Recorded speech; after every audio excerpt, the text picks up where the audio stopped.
여러분 안녕하십니까? 라디오 오늘 강재입니다. 더불어민주당 대통령 선거 후보가 결정됐죠. 이재명 경기도지사가 과반의 득표율을 얻으며 결선 투표 없이 바로 여당의 대선 후보로 결정됐습니다. 이 지사 후보 선출 첫 일정으로 오늘 대선 대전 현충원을 참배했습니다. 하지만 이재명 후보의 발걸음이 마냥 가볍지만은 않았죠. 대장동 개발 사업의 각종 의혹이 확산 중인 데다 경선에서 턱걸이 과반으로 당내에서도 불안한 후보론이 계속해서 나오고 있기 때문인데요. 이낙연 전 대표 측에선 잘못된 무효표 처리를 바로잡아야 한다면서 결선 투표를 진행해야 한다는 목소리도 계속해서 내고 있습니다. 민주당 송영길 대표 오늘 무효표 이의 제기는 사실상 거부한다는 입장 밝혔습니다. 이런 논란 국민의힘 입장에선 반가울 수밖에 없는데요. 민주당은 내부 분열 하루빨리 다잡아야 될 것 같네요. 10월 11일 월요일 라디오 오늘 광고 듣고 시작합니다.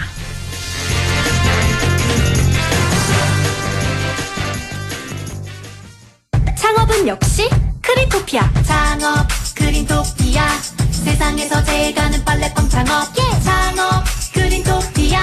세상에서 제일 가는 빨래빵 창업. 창업 크린토피아. 세상에서 제일 가는 빨래빵 창업. 창업 문의 1577-4560.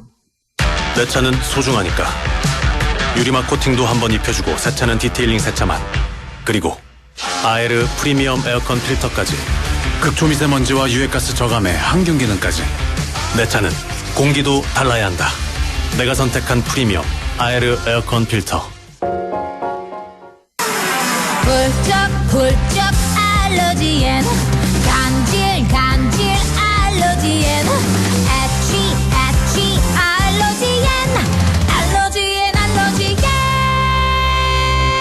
알러지엔 지르텍. 약국에서 찾으세요. 유한양행 수입 한국유씨비제약. 아빠 어디가? 트레버스 보러 가지. 2021년 7, 8, 9월 수입 대형 SUV 3개월 연속 판매 1위. 가족과 친구, 그리고 더욱 커져가는 내 라이프를 위해 10월 트레버스를 36개월 무이자 할부 혜택으로 만나보세요. 한국수입자동차협회 등록 기준, 상세 내용 홈페이지 참조. Chevrolet, find new roads. 10월 11일 월요일 라디오 오늘 1부는요. 꼭 알아야 할 우리 지역의 뉴스를 시원하게 정리해드리는 코너죠. 양승진의 슬기로운 뉴스 생활, 영남일보 양승진 기자와 함께합니다. 2부 건국대 경제학과 최백은 교수와 함께 경제 이슈 짚어보는 최백은의 이게 경제다 준비가 돼 있고요. 생방송 놓치신 분들은 안동 MBC 플러스 유튜브로도 다시 들으실 수 있습니다.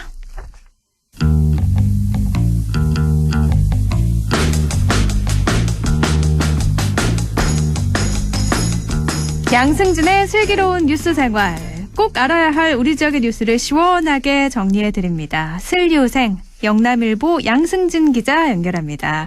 양승진 기자 안녕하세요. 네, 안녕하세요. 네, 이번에 처음으로 준비할 이슈는 지금 상주시가 이것 때문에 아주 뜨겁죠. 상주 적십자병원 신축, 지역 최대 이슈로 떠오르고 있는데 상주시와 적십자병원 간 갈등 때문이죠. 가장 먼저 이 상주 적십자병원 신축 논의는 처음에 어디서부터 시작이 된 건지 짚어주시죠. 네, 보건복지부는 지난해 6월 공공보건의료를 강화하기 위해 상주 적십자병원 등 전국의 지역 공공병원 6곳의 신축을 결정했는데요. 지역 거점병원과 책임의료기관의 역할을 할 수 있도록 하겠다는 보관으로 400병상 이상 규모로 병원을 신축하고 심내혈관센터와 중증외상센터 등을 설치하는 게 골자입니다. 그러니까 보건복지부가 전국에 6곳의 지역 거점 병원을 짓기로 했고 그 중에 하나가 상주라는 거죠? 네. 상주 적십자병원과 함께 이전 신축 기관으로 지정된 강원도 삼척의료원은 이미 신축 공사에 들어갔습니다. 상주 적십자병원을 포함해 나머지 5곳은 오는 2025년까지 신축이나 증축을 완료해야 하는데요. 네. 하지만 문제는 역시 부지입니다.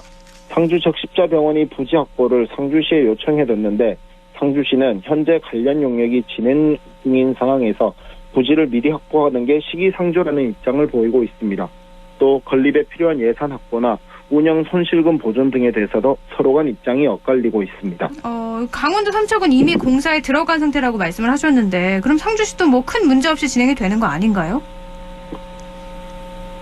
네, 공공보건의료에 관한 법률에서 지자체가 공유재산을 공공보건의료기관에 무상으로 대부하거나 사용할 수 있도록 규정하고 있는데요. 네. 법률에 따르면 결국 상주시가 병원 신축 부지를 확보해야 하는 상황입니다. 다만 상주시는 진행 중인 용역이나 추후 절차인 예비 타당성 심사, 주무부처인 복지부와 기획재정부 심사, 국회 의결 등이 이뤄진 뒤에 부지를 확보하겠다는 입장을 유지하고 있습니다. 네. 반면 적십자병원은 앞으로 있을 각종 심사 등에 유리하기 위해서 사전에 부지 확보가 이뤄져야 한다는 입장을 보이고 있습니다. 그러니까 상주시는 아직 뭐 타당성 용역, 예타 심사 같은 것들이 남아있기 때문에 부지를 먼저 확보하지 못하겠다는 입장인 거고, 적십자병원에서는 부지부터 확보가 돼야지 이런 절차들이 잘 이루어진다, 이런 입장인 거잖아요. 그럼 궁금해지는 건 지금 전국에 6곳에서 이렇게 진행이 된다고 하는데 다른 지역들은 상황이 어떤가요?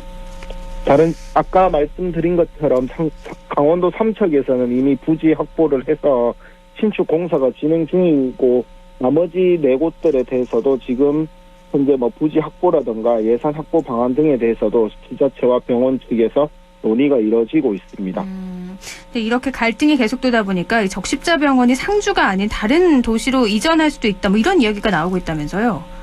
네, 부지 확보 문제를 두고 양 기관 간의 갈등이 벌어지니 자연스럽게 이런 소문이 나오고 있는데요. 네. 최근 상주 적십자병원이 문경으로 이전을 검토하고 있다는 설도 흘러나왔습니다.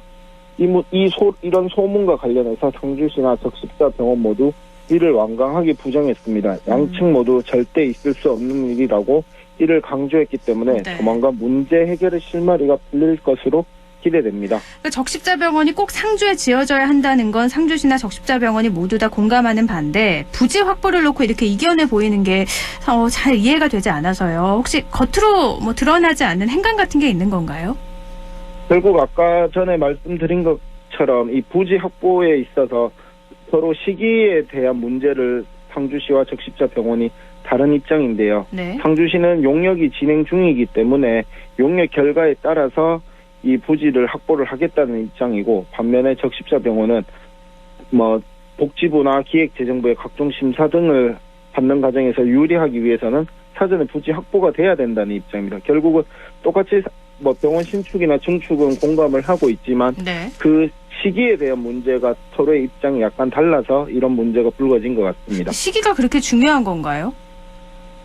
시기가 중요한 거는 결국은 뭐 서로의 입장 차이라고 이해를 할 수밖에 없을 것 같습니다. 현재 상황에서. 그럼 양승진 기자가 보시기에는요, 이렇게 상주시가 조금 양보를 한다거나 그러면 추진이 좀 빨리 되지 않을까? 혹은 적십자병원에서도 먼저 이런 절차들이 이루어지고 나서 부지가 확보돼도 되지 않을까? 이렇게 보이기도 하는데 어떻게 보세요?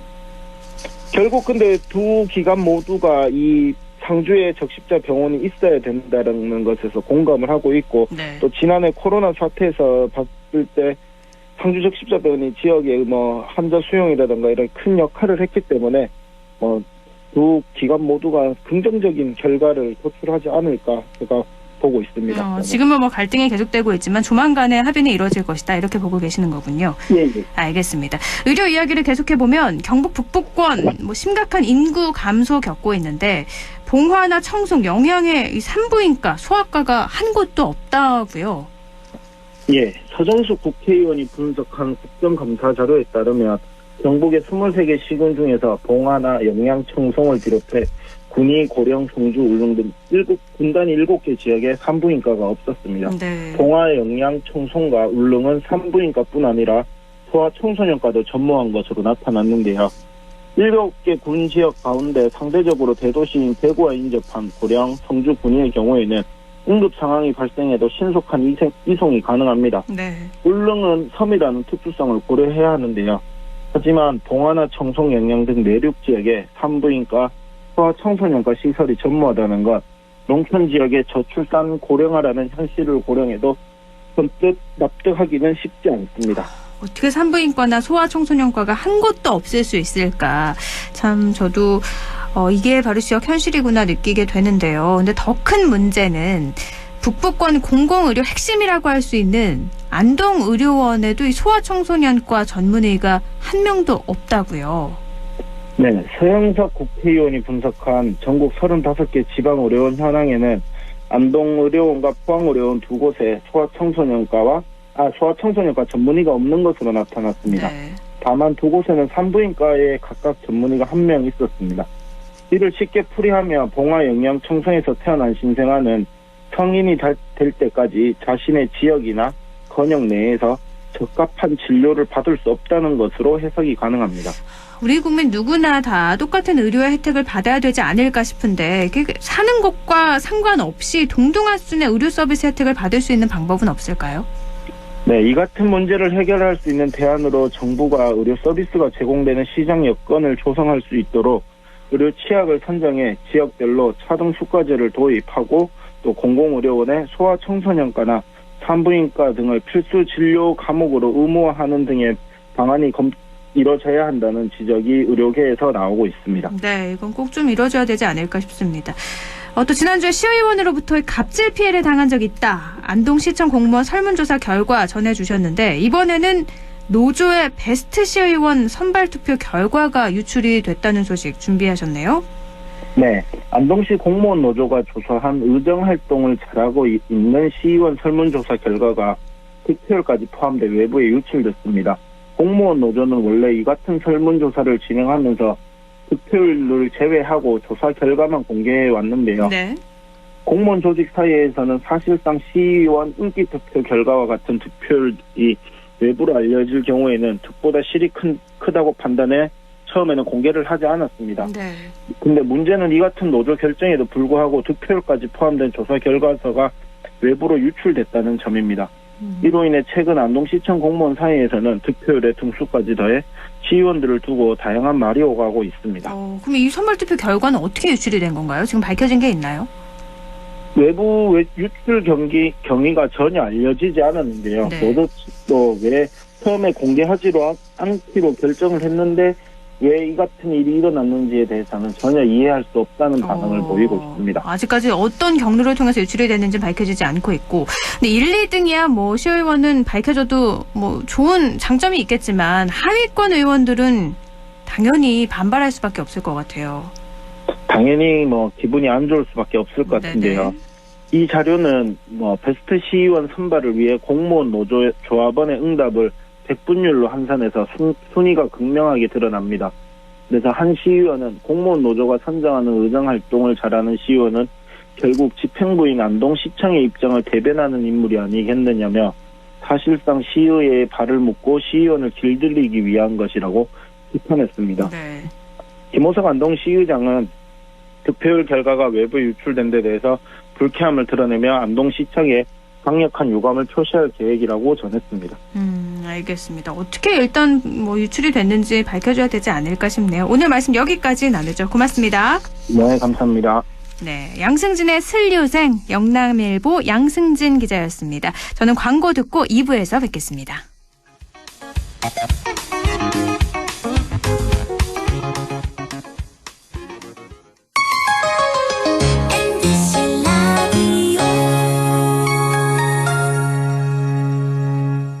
할인점보다 더 실속 있고 편의점보다 더 편리하게 살 수 있는 곳, 시장보다 더 정이 넘치고 백화점보다 더 품격 있는 곳, 이런 곳이 없을까요? 네, 우리 동네 우리 할인점 홈마트가 있습니다. 지난 25년간 항상 고객과 함께한 홈마트. 용상점, 자이점, 신용주점, 사천점에서 새롭게 고객님께 다가갑니다. 홈마트. 어르신님 안녕하십니까, 기용아재입니다. 보청기 알아보시는 거 진짜 힘드시지? 이제 하나만 기억해 주이소. 찾아가는 보청기, 집으로 보청기, 보청기 고민 직접 찾아가 속 시원하게 해결해 드리겠습니다. 1544 2222 1544 2922 집으로 보청기. 가구 살 땐 꼭 한번 가보자. 안동 명품 가구 백화점. 흑표 흑침대, 양성국 갤러리, 금성침대, 한국 가죽 소파, 장수돌 침대. 다양한 브랜드 가구를 한 곳에서 쇼핑할 수 있는 대형 가구 전시장. 안동 명품 가구 백화점. 영화보다 더 감동적인 신이 있습니다. 코로나 최전선, 의료진의 영웅신. 발코니로 떠나는 우리 가족, 여행신. 선생님은 못 만나도 집에서 열심인 열공신. 국민 여러분께서 만들어낸 감동적인 신들입니다. 그리고 이제 모두가 기다려온 백신으로 해피엔딩 신을 보여줄 차례. 우리가 함께 만든 최고의 신들이 있어 대한민국은 반드시 코로나19를 이겨낼 것입니다. 공익광고협의회. 마음을 열어줘. 다가가 나 속삭이도록 언제나 내 생각으로 행복해야 해요.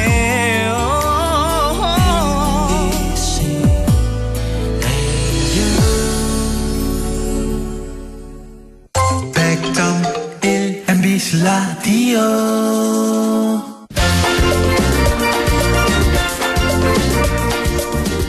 최백은의 이게 경제다. 경제 이야기를 쉽고 명쾌하게 풀어보는 시간이죠. 건국대학교 최백은 교수 연결합니다. 교수님 안녕하세요. 네, 안녕하세요. 네, 지방자치제도 부활 30년이 됐는데 우리나라 바뀌었을까 보면은 여전히 중앙집중, 수도권 위주 성장 개발 계속되고 있죠. 중앙정부, 지방정부 간 불균형은 오히려 더 심화되고 있고 지역은 지방소멸까지 걱정을 해야 될 텐데 교수님, 이 지방소멸을 막을 대안 어떤 게 있을까요?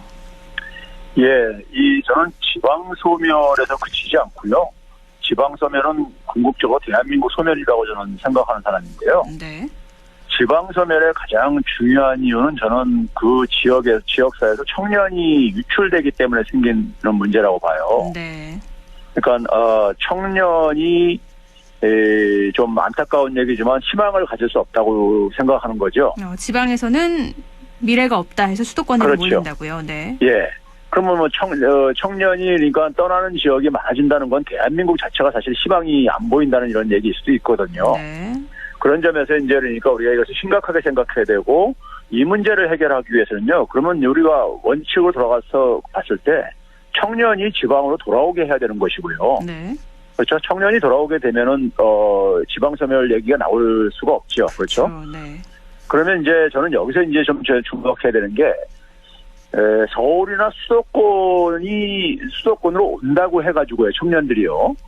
지방에 비해서 어떤 차이가 있는가를 우리가 잠깐 냉정하게 한번 생각해 보자고요. 네. 서울에서도 그러니까는 많은 청년들이 비정규직 아르바이트 이런 일로 그러니까는 이런 일에 많이 종사를 하고 있습니다. 그렇죠. 예, 그러니까 쉽게 얘기하면은 그 기회가 서울이나 수도권 가게 되면 기회가 좀 많다는 거죠. 근데 그게 양적인 측면이라 이거죠. 네. 질적인 측면이 아니라요. 네네. 그렇죠. 그러면은 결국은 뭐냐면은 이제 우리가 청년들이 서울에서도 그러니까는 사실 살고 있는 청년들도 자신의 지금 그러니까 현재의 삶이 만족스럽지는 않을 거예요. 그렇죠. 저임금 아르바이트 이런 거 하면서 그러니까 이런 거 서너 개씩 하면서 그러니까 사는 삶이 이렇게 만족스럽지는 않을 거라고요. 네. 그런 점에서 이제 그러니까 정도의 차이라고 생각을 하는 것이고요. 그러면 저는 뭐냐면 지방이라고 한다면 우리가 되게 이제 그 우리나라 지방의 산업적인 특성을 보게 되면은 좀 이제 큰 지역이 보게 되면 이제 우리가 제조업을 중심으로 하는 어떤 하나의 산업단지들이 좀 있는 곳들이고요. 그 다음에 이제 1차 산업과 관련돼 가지고 있는 많은 이제 주변에 이제 그러니까 많은 지방들이 또 이제 그러니까 이렇게 분포돼 있는 거잖아요. 네. 그러면 이제 일종의 그러니까 어떻게 보면 전통 산업인 거예요. 청년들이 볼 때는요. 네. 그렇죠? 청년들은 사실 보게 되면은 어떤 산업에 가냐면은 뭐 디지털 기술과 관련된 이런 분야에 그러니까 혹은 문화 이런 거와 관련돼서 관심들을 가지고 있다고요. 네. 그러면 청년들을 지방으로 오게 한다는 것은 뭐냐?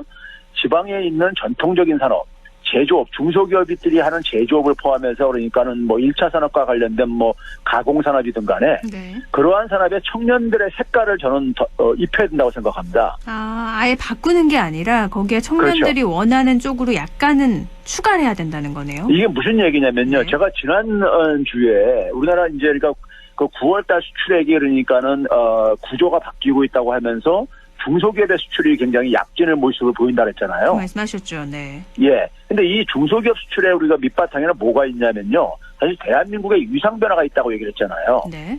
그렇죠? 대한민국 위상 변화를 주도하고 있는 것이 사실 어제 그러니까 그 영국의 더 타임즈에서 또 보도가 나왔지만은 한류와 그러니까 어떻게 그러니까는 한류라는 이 대한민국 문화가 어떻게 세계를 정복했는가 이런 기사가 나왔어요. 네. 이게 일면 탑으로요. 그러니까요. 그러면서 뭐냐면은 우리 모두가 그러니까는 K 팬이다. 그러니까 한국의 그러니까는 이 팬들이다. 이제는 그러니까 이런 이제 기사가 이제 그 전면에 나왔거든요. 네. 그러면 그 이제 물론 이제 오징어 게임이라는 걸 이제 계기로 해서 이제 이런 게 가지만 그 이전에도 그러니까 뭐 BTS라든가 여러 가지 한국의 한류 문화가 사실 이제 그러니까 서양에 소개가 되어지면서 이제는 그러니까 대한민국의 문화가 세계의 주류 문화가 되고 있는 이런 이제 현실을 지금 이제 보도를 한 거거든요. 네. 그러면 그다음에 이제 뭐 우리가 또 보게 되면은 그 블룸버그 통신에서 하는 블룸버그 잡지에서도 보게 되면요, 한국의 소프트 파워가 최근에 그러니까 빠르게 그러니까는 올라가고 있다. 근데 이게 뭐냐면 경제에도 굉장히 좋은 역할을 하고 있다 이런 얘기를 보도를 했어요. 네. 그래서 한국의 그러니까 콘텐츠 산업이 그러니까는 소위 수출액이 빠르게 증가하고 있고 콘텐츠 산업의 일자리가 많이 증가하고 있다는 얘기를 하고 있어요. 네. 그러면 이런 산업들에 대개 가는 게 청년들이잖아요. 그렇죠. 그럼 청년들의 이러한 역량, 세계적으로 인정받는 역량을 지방의 전통 산업에다가 좀 입히자 이겁니다. 무슨 얘기냐면요. 우리가 예를 들어서 오징어 게임을 계기로 해가지고 아니면 우리가 작년에 기생충을 계기로 해가지고 뭐 짜파게티 이런 것들이 그러니까 이제 그 막 소비가 늘고 네. 해외에서요. 네. 그다음에 이제 뭐 오징어 게임을 통해서 뭐 좀 라면이 그러니까 소비가 늘고 뭐 이런 것들이 이제 그러니까 우리가 얘기가 나오고 그러잖아요. 네네. 그러면 이제 그러한 것들을 우리가 가지고 있는 생활용품을 비롯해가지고 먹거리 이런 것들이 외국인들이 그러니까 그러한 한국의 문화를 보고서는 소비가 늘고 있다는 것은 그 상품이 대한민국 상품이 그 상품들이 그러니까는 시장이 넓혀지고 있는 것은 문화 때문에 생기는 것이란 말이에요. 네. 그런데 문화는 그러니까 제조업체 사장님이라든가 제가 제조업체 사장님을 폄하해서가 아니라요. 네. 제조업체 사장님이나 아니면은 그 농민들이 그런 우리 기성세대들은 그런데 굉장히 약하다고요. 그렇죠? 네. 그러면 이제 그 청년들을 그러니까 이제 활용을 하는데 청년들을 그냥 단순하게 제조업체 지방 제조업체 직원으로 채용한다면은 청년은 절대 안 갑니다. 보세요. 그렇죠? 네. 안 가는데 오히려 뭐냐면 청년을 그러니까 사업의 파트너로 받아들여야 거예요. 그러니까 사업을 처음부터 기획을 할 때부터 청년들의 아이디어를 반영해서 제조를 한다면 그러니까 청년들이 발휘할 수 있는 스토리텔링이라든가 이 K 콘텐츠 같은 경우로 그러니까 청년들이 그러니까는 이 발휘할 수 있는데 청년들이 그러한 이 역량을 제대로 평가를 해주려면요 사업 파트너로 받아줘야 돼요. 네. 그래서 사업 파트너라는 얘기는 그러니까 그 사업이 그러니까 되게 성장했을 때 소위 말해서 일종의 그러니까 주식회사로 얘기한다면 주주로 받아주는 거죠. 네네. 그래서 거기서 만약에 예를 들면 우리가 지방의 전통적인 제조업체들이 굉장히 힘들하잖아요. 네. 그래서 새로운 출구를 만들어야 되는데 그 출구를 만드는 데 있어서 우리가 한국의 문화를 좀 우리가 활용하자는 얘기고 한국의 문화는 결국은 청년들이 지금 주도를 하고 있는 거 청년들이 그쪽에 그러니까는 이 역량을 가지고 있는 분야들이기 때문에 청년들과 그러니까는 기존의 전통적인 산업이 그러니까 이게 하나의 좀 이제 결합시키자 이거죠. 네. 그렇게 되게 되면 우리나라 제조 제품도 고부가 가치가 될 수가 있고요. 네. 제조 제품의 컨텐츠를 입히는 거기 때문에요. 그러면 이제 그렇게 했을 때 청년들을 그러니까 사업 파트너로 한다는 얘기는 사업 파트너 하게 되고 그걸 청년들한테 맡기면은 청년들이 그러니까 혼자서 잘 하려고 하지 않을 거라고요. 자기들 일부 우리가 팀들을 데리고 와가지고 자기들 그러니까 거기다 스토리텔링 입히고 컨텐츠를 입히고 하는 것을 그거를 이제 그러니까 맡아서 해주고 성과에 대해서 그러니까 일정한 그러니까 우리가 성과 이 옵션을 그러니까는 네. 그거를 청년들한테 제안을 해주고요. 그러니까요. 제시를 해주고. 네. 그러면 서로가 윈윈을 하는 거잖아요. 그러니까 지금까지 해왔던 방법을 고수할 게 아니라 청년들은 충분히 능력을 가지고 있으니 그 청년들의 능력을 활용해서 콘텐츠를 입혀서 부가가치를 조금 더 창출해야 된다. 이런 말씀이신 거네요. 예, 근데 그렇게 하려면은 단순한 직원으로 채용해서는 안 된다 이거예요. 네. 예. 청년들이 그러니까 그래서 이게 성과를 만들어냈을 때 거기에 대해서 자기 나름대로 지분을 갖고 있다고 생각하면은 네. 보다 더 그러니까 거기에 대해서 그러니까 자기가 열심히 할 동기가 생길 게 아니겠습니까요? 그렇죠. 예. 그래서 하나의 사업 파트너로서 그러니까 받아들이고 그다음에 지역사회 속에서는 청년들이 그 지역으로 와서 처음에 정착할 동안 그러니까 주거 비용을 좀 지원을 해주고 일부를요. 네. 주거 비용도 지원해주고 그다음에 소득도 그러니까 일부 소득을 조금 더 지원해주고 그리고 이제 그러한 청년들이 그런 지역사회 속에서 경험을 쌓아가지고 자기가 독립적으로 어쨌든 간에 이제 창업을 하겠다고 할 때도 그 창업 자금 같은 경우도 좀 그러니까는 저리로 좀 그러니까 지원을 해주는 것을 지방자치단체들이 좀 그러니까는 좀 생각을 해주게 되면은 그 어떤 지역에서 그러한 것들이 있다면은 서울이나 수도권에서 그러니까 참 희망 없이 사는 것보다는 자신이 관심 있는 거를 가지고 좀 그러니까는 내가 좀 꿈을 펼칠 수 있는 그런 지역으로 있다면은 좀 그 지역으로 다시 그러니까 역류시키는 이런 효과를 만들어낼 수 있을 거라고 저는 생각하는 거죠. 지금 그렇게 되지 못하는 가장 큰 걸림돌은 뭐라고 생각하세요? 지금 일단 뭐냐면 이 기존의 전통사는 기성사회가 네. 청년들을 그러니까 단순한 어떻게 보면 이용 대상으로 생각하는 게 가장 저는 큰 장애물이에요. 아, 파트너가 아니라 단순히 고용할 수 있는. 그렇죠. 근데 인재, 별로 네. 그러니까 충분한 급여도 못 주고 그러면서 네. 하니까는 오히려 그러니까 서울에 가가지고 기회가 많은 양적으로 기회가 많은 곳에서 하는 게 더 낫다고 생각할 수가 있을 것이고요. 네. 그렇죠. 그리고 이제 그런 청년들이 어떤 새로운 도전을 하려면은 거기에 따른 그러니까 좀 초창기에 좀 지원도 좀 필요하다고요. 네. 이 청년들이 거기에 좀 자리를 이제 뿌리를 내릴 때까지요. 그러니까요. 그렇죠. 네. 그래서 청년들이 돌아와야지만이 그 지역에 그러니까는 소위 말해서 산업도 그러니까 우리가 활기를 띨 수 있고 심지어 그러니까 청년들이 있어야지만이 그 지역에 자영업도 살아날 수가 있는 거잖아요. 네. 그렇죠. 그리고 사람이 일단은 그러니까 줄어들지 말아야지 그 지역의 부동산 가격도 유지가 되는 거예요. 그렇죠. 그렇죠. 그래서 그런 점에서는 청년이 돌아오게 하는 것을 이거를 그러니까 복지로 생각하지 말고 투자로 생각하고 청년들이 좀 매력을 느끼는 지역으로 좀 사고를 좀 바꿔라. 그리고 지역에서 사업하시는 분들 다 힘들다고 하잖아요. 지역 경제들이요. 네. 그 어려움을 돌파하는 것을 청년들의 역량을 좀 그러니까 활용할 생각을 해라. 알겠습니다. 그렇게 한다면 그것은 그러니까 새로운 돌파인데 사업의 돌파인데 그다음 파트너인 거죠. 이거는요. 짧게 하나만 더 여쭤볼게요. 지금 예. 지역을 살리기 위해서 공공기관 이전도 얘기가 많이 나오고 있잖아요. 예. 이 공공기관 이전은 해법이 될 수 있다고 생각을 혹시 하시나요? 저는 굉장히 제한적이라고 보는 거예요. 그러니까 공공기관 이전은 그러니까 억지로 그러니까 근로 인재 어쨌든 간에 사실 좀 재배치하는 성격이 있거든요. 네. 그래서 일정한 효과는 있죠. 그런데 문제는 뭐냐면은 그 지역에서 청년들이 만약에 성장을 하더라도 또 떠날 수가 있는 거잖아요. 어린 시절에 그러니까 부모 따라 왔다가도 그러니까 네. 다시 떠날 수도 있는 거잖아요. 네. 그리고 심지어 뭐냐면은 어른들조차도 그러니까는 뭐 서울에 그러니까 있으면서 그러니까 주말에는 수도권 서울로 가고 거기서 자녀들 교육을 시키고 이러한 모습들이 지금 일부엔 존재하고 있잖아요. 네. 그래서 그런 거 차원에서 그러니까 지역이 그러니까 스스로 그러니까 자활 능력을 가져야 된다 이거죠. 그러기 위해서는 공공기관 이전보다는 조금 더 근본적으로 산업에 대한 시각을 달리해야 되겠군요. 그렇죠. 알겠습니다. 오늘은 말씀 여기까지 나누면 좋을 것 같습니다. 예. 네, 말씀 고맙습니다. 네, 감사합니다. 네, 최백은의 이기경제다. 오늘은요, 지방소멸을 겪고 있는 지역의 문제죠. 지방소멸을 막을 대안 어떤 게 있을까 알아봤는데요. 구조를 좀 바꿔서 고용하는 입장이 아니라 사업 파트너로 기업이나 또 지자체에서도 접근을 해야 된다라는 게 최백은 교수님의 말씀이었습니다. 지금까지 건국대학교 경제학과 최백은 교수와 함께했습니다.